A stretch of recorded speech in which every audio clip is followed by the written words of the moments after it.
அன்பிற்குரிய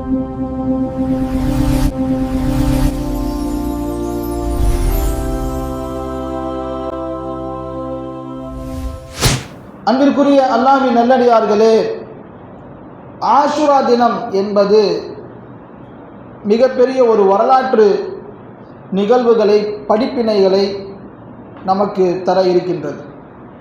காரணம், அல்லாஹ் ஜல்ல ஷானஹு தஆலா இந்த நாளை பல்வேறு சிறப்பிற்குரிய நாளாக ஆக்கியிருக்கின்றான். ஏராளமான நபிமார்களுக்கு அல்லாஹு தஆலா அவர்களுக்கு கொடுத்த சோதனையிலிருந்து அவர்களை அல்லாஹ் ஜல்ல ஷானஹு தஆலா வெற்றி அடைய செய்து அந்த சோதனையிலிருந்து அவர்களுக்கு நிவாரணத்தை அளித்த நாளாக இந்த ஆஷுராவுடைய நாள் இருக்கின்றது என்பதை நாம் விளங்க வேண்டும்.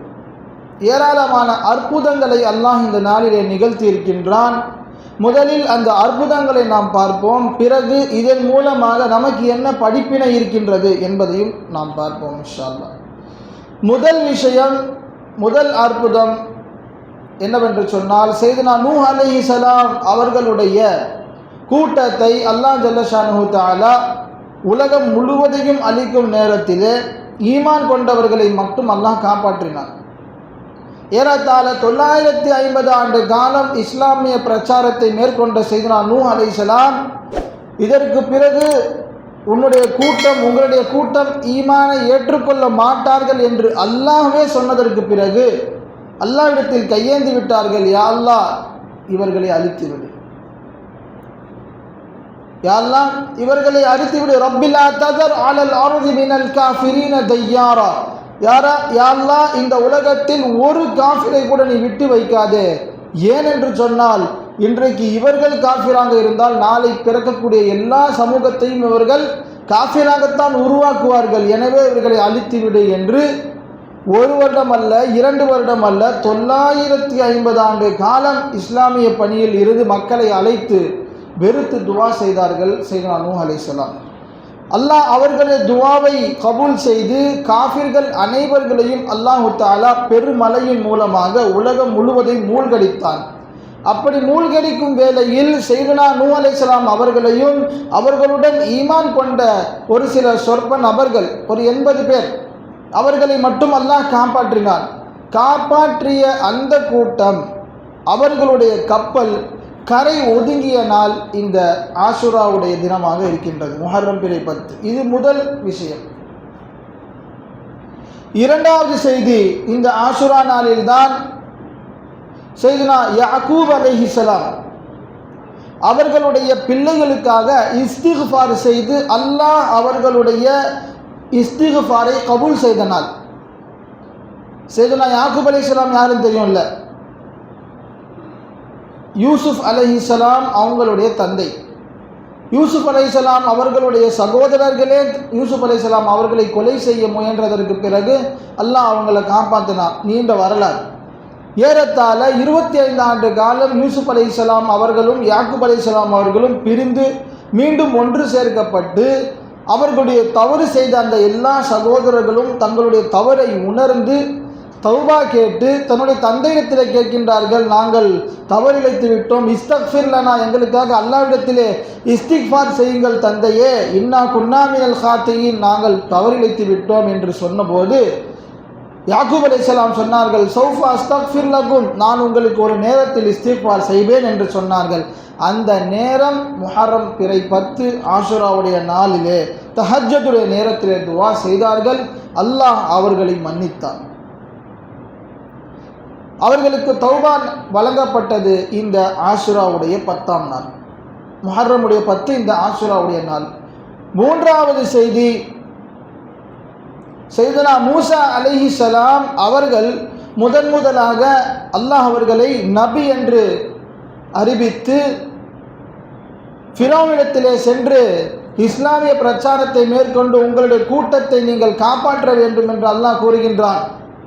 கூறும் பொழுது மூசா அலைஹிஸ்ஸலாம் பயப்படுகின்றார்கள். நான் உன்னோடு இருக்கின்றேன் என்று அல்லாஹ் அவர்களுக்கு தைரியத்தை கொடுத்து அனுப்புகின்றான்.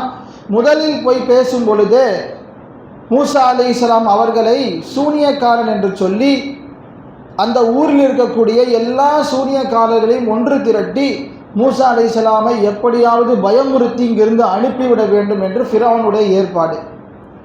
அப்போ ஒவ்வொரு சூனியக்காரர்களும் அவர்களுடைய சூனியத்தை வெளிப்படுத்தும் பொழுது மூசா அலைஹிஸ்ஸலாம் அவர்கள் சற்று அவர்களுக்கு நடுக்கம் ஏற்பட்டது. அல்லாஹ் கூறுகின்றான், லா தஹஃப், மூசா பயப்படாதே, என்னிடம் இருப்பவர்கள் பயப்படக்கூடாது என்று கூறி, அல்கி மா ஃபி யமீனிக், உங்கள் வலது கரத்தில் இருக்கக்கூடிய அந்த அசாவை கீழே போடுங்கள் என்று அல்லாஹ் குர்ஆனிலே கூறிய போது அந்த அசாவை செய்தனா மூசா அலைஹிஸ்ஸலாம் கீழே போடுகின்றார்கள். அது மிகப்பெரிய ஃபைதாஹிய ஹய்யத்துன் தஸ்ஆ, பெரும் பாம்பாக மாறி அந்த அனைத்து சூனியக்காரர்களுடைய சூனியத்தையும் விழுங்கியது என்று குர்ஆன் நமக்கு கூறுகின்றது. இந்த அற்புதம் நிகழ்த்தப்பட்ட நாள் அந்த அனைத்து சூனியக்காரர்களும் இது ஒரு சூனியக்காரனால் செய்ய முடியாது, இது நிச்சயமாக ரப்புடைய வேலை என்று அவர்களும் மன்னிப்பு தௌபா கேட்டு அனைத்து சூனியக்காரர்களும் சுஜூதில் விழுந்து சஜ்தா செய்து ஈமானை ஏற்றுக்கொண்ட நாள் இந்த ஆஷுராவுடைய நாள். நான்காவது செய்தி, அதே மூசா அலைஹிஸ்ஸலாம் அவர்களுடைய காலத்தில் இறுதியாக ஃபிர்அவுன் மூசா அலைஹிஸ்ஸலாம் அவர்களையும் அவர்களுடைய முழு கூட்டம் பனு இஸ்ரவேலர்களையும் அழிக்க வேண்டும் என்று முடிவு செய்து அவர்களை அழிப்பதற்காக தன்னுடைய லட்சக்கணக்கான நபர்களை கொண்ட படைகளை மூசா அலைஹிஸ்ஸலாம் அவர்களை நோக்கி அனுப்பும் பொழுது மூசா அலைஹிஸ்ஸலாம் அவர்களும் அவருடைய கூட்டமும் நகரத்தை விட்டு வெளியேறி செல்லும் பொழுது இந்த பக்கம் ஃபிர்அவுனுடைய கூட்டம் முன்னாடி கடல் பின்னாடி ஃபிரௌனுடைய கூட்டம். இந்த நேரத்திலும் மூசா அலைஹிஸ்ஸலாம் பயப்படாமல், இன்ன மஅய ரப்பி சயஹ்தீன், நிச்சயமாக என்னுடன் என்னுடைய ரப்பு இருக்கின்றான், நிச்சயமாக ஒரு வழி அல்லாஹ் காட்டுவான் என்று தமது கூட்டத்துக்கு ஆறுதல் சொன்னார்கள். அல்லாஹ் அருளினான். அவர்கள் அதே அசாவை அல்லாஹ் அடிக்க சொன்னான். அடிக்கப்பட்ட போது கடல் பிளந்து அந்த கூட்டத்திற்கு, மூசா அலைஹிஸ்ஸலாமுடைய கூட்டத்திற்கு வழிவிட்டது. அந்த கடலுக்குள்ளே சென்று அவர்கள் அங்கே பாதுகாக்கப்பட்டார்கள். அதே கடலில் பின்தொடர்ந்து வந்த ஃபிரௌனுடைய கூட்டத்தை அல்லாஹ் மூழ்கடித்து அவர்களை அல்லாஹ் அழித்தான். கடைசி நேரத்தில் ஃபிரௌன் ஈமானை கொண்டான். ஃபிரௌன் கடைசி நேரத்தில் அதாப நேரில் பார்த்ததுக்கு பிறகு பயம் வந்துவிட்டது. நானும் மூசாவுடைய கூட்டம் எந்த ரப்பை ஈமான் கொண்டார்களோ அவர்களை ஈமான் கொண்டேன் என்று சொல்லும் பொழுது ஜிப்ரீல் அலைஹிஸ்ஸலாம் மண்ணை அள்ளி அவன் வாயில் அடைத்தார்கள். ஏன் அப்படி செய்தார்கள் என்பதை இறுதியில் சொல்றேன். ஏன் அப்படி ஜிப்ரீல் அலைஹிஸ்ஸலாம் செய்தார்கள்? பிறகு அவனுக்கும் அதாபு ஏற்பட்டு முழுவதுமாக அழிக்கப்பட்டார்கள். இந்த நிகழ்வும் மூசா அலைஹிஸ்ஸலாம் அவர்களை காப்பாற்றி கொடுங்கோலன் ஃபிரௌனை அல்லாஹ் அழித்ததும் இந்த ஆஷுராவுடைய நாள் தான் என்பதை நாம் நினைவு கூற வேண்டும். அடுத்தது ஐந்தாவதாக சையதுனா இப்ராஹிம் அலைஹிஸ்ஸலாம் அவர்களை நம்ரூத் என்று சொல்லப்படக்கூடிய கொடுங்கோல் அரசன், இவர்கள் இஸ்லாத்தை அழைக்கின்றார்கள், மக்களை இஸ்லாத்தின் பக்கம் அழைக்கின்றார்கள், ஓரிரை கொள்கையை பரப்புகின்றார்கள், தெய்வ வழிபாடுகள் சிலை வணக்கத்தை இவர்கள் வெறுக்கின்றார்கள் என்பதை உணர்ந்ததற்கு பிறகு அவர்களை அழிக்க வேண்டும் என்று இப்ராஹிம் அலைஹிஸ்ஸலாம் அவர்களுக்கு நெருப்பு குண்டத்தை ஏற்படுத்தி அதிலே தூக்கி போட்டான். அப்படி போடும் பொழுதும் அல்லாஹ் இப்ராஹிம் அலைஹிஸ்ஸலாம் அவர்களை அல்லாஹ் காப்பாற்றிய நாள் இந்த ஆஷுராவுடைய நாள். பாருங்க, எத்தனை நிகழ்வுகள். ஒவ்வொரு நபிமார்களுக்கும் அவர்களுடைய எதிரி அவர்களை அழித்தொழிக்க வேண்டும் என்று மிக அதிகமான முயற்சியை எடுத்து அவர்களை அழிக்க வேண்டும் என்று இருக்கும் சமயத்திலே அல்லாஹுடைய உதவி ஒவ்வொரு நபிக்கும் அல்லாஹ் ஏற்படுத்தி தந்தான். அந்த பாக்கியம் மிக்க மகத்தான நாள் இந்த ஆஷுராவுடைய நாள். அன்பிற்குரியவர்களை, இப்படி வழிநெடுகிலும் இந்த நாளிலே ஏராளமான சிறப்புகள் அடங்கியிருக்கின்றது. அல்லாஹுடைய உதவி வந்த நாளாக இந்த நாள் இருக்கின்றது என்பதை நாம் சிந்திக்க வேண்டும். அப்போ இந்த நாள் நமக்கு என்ன சொல்லிக் கொடுக்கின்றது என்று சொன்னால், எவ்வளவு கஷ்ட நஷ்டம் வந்தாலும், எத்தனை சோதனைகள் வந்தாலும், நிச்சயமாக நாம் ஒரு அணு அளவு கூட அல்லாஹ்வுடைய நம்பிக்கையிலிருந்து மீளக்கூடாது. அல்லாஹ் மீது உண்டான நம்பிக்கையை நாம் கைவிட்டு விடக்கூடாது. யோசிச்சு பாருங்க, இந்த மாதிரி ஒரு சூழ்நிலை நமக்கு வந்துச்சா? லட்சக்கணக்கான பேர் ஆயுதத்தோடு ஏந்தி நம்ம ஒரு பக்கம் கொல்ல வரோம், தப்பிச்சு போக ஒரு வழி இருக்கு என்று போகும் சூழ்நிலையில் அந்த இடத்துல கடல், முன்னாடி கடலுக்கும் போக முடியாது, பின்னாடி எதிரிகளிடத்தில் அடிபட்டு சாகவும் முடியாது என்கின்ற நிலை நமக்கு வந்ததா? ஆனால் ஒரு கூட்டத்துக்கு வந்தது சையதுனா மூசா அலைஹிஸ்ஸலாம் அவர்களும் அவருடைய கூட்டத்திற்கும். அந்த நேரத்திலும் அவர்கள் அல்லாஹ்வுடைய நம்பிக்கை விடவில்லை. அதுதான் உண்மையான ஈமான். இந்த முழு உலகமும் சேர்ந்து நம்மை அழிக்க நினைத்தால், அல்லாஹ் அதை தடுக்க நினைத்தால் யாரால் அழிக்க முடியும்? அதே போன்று இந்த முழு உலகமும் சேர்ந்து நம்மை காக்க நினைத்தால், அல்லாஹ் அவனை அழிக்க நினைத்தால் யாரால் அவனை தடுக்க முடியும்? ஃபிரௌனுக்கு அப்படிதான தைரியம் இருந்துச்சு. லட்சக்கணக்கான பேர் என்னுடைய அடிமைகளாக, என்னுடைய தொண்டர்களாக இருக்கின்றார்கள், என்னை எவனால் என்ன செய்ய முடியும் என்று தானே அன்றைக்கு ஃபிரௌன் மூசா அலைஹிஸ்ஸலாமுடைய கூட்டத்தை அழிக்க முயன்றான். அல்லாஹ் தஆலா அத்தனை பேர்களையும் அழித்து, நான் தான் இங்கே அரசர்களுக்கெல்லாம் அரசன் என்பதை ரப்புல் ஆலமீன் நிலைநாட்டினானா அல்லவா? ஆக அன்பிற்குரியவர்களை, எந்த சூழ்நிலையிலும் அல்லாஹ்வுடைய நம்பிக்கை, ரப்பின் மீது நாம் வைத்திருக்கக்கூடிய தவக்குலை விட்டுவிடக்கூடாது. சையதுனா யாக்கூப் அலைஹிஸ்ஸலாம் நமக்கு கொடுக்கின்ற பாடம், 25 ஆண்டு காலம் பிள்ளையை இழந்து தவித்து அல்லாஹ்வுடைய நம்பிக்கையை ஒருபோதும் விடாமல் தன்னுடைய மகனை பெற்று மீண்டும் 25 ஆண்டு காலம் பிறகு யூசுப் அலைஹிஸ்ஸலாம் அவர்களை அடைந்தார்கள். இப்படி இந்த ஆஷூரா நாள் நமக்கு மிக முக்கியமாக சொல்லக்கூடிய படிப்பினை, அல்லாஹ்வுடைய நம்பிக்கையை, தவக்குலை நாம் ஒருபொழுதும் விட்டுவிடக்கூடாது.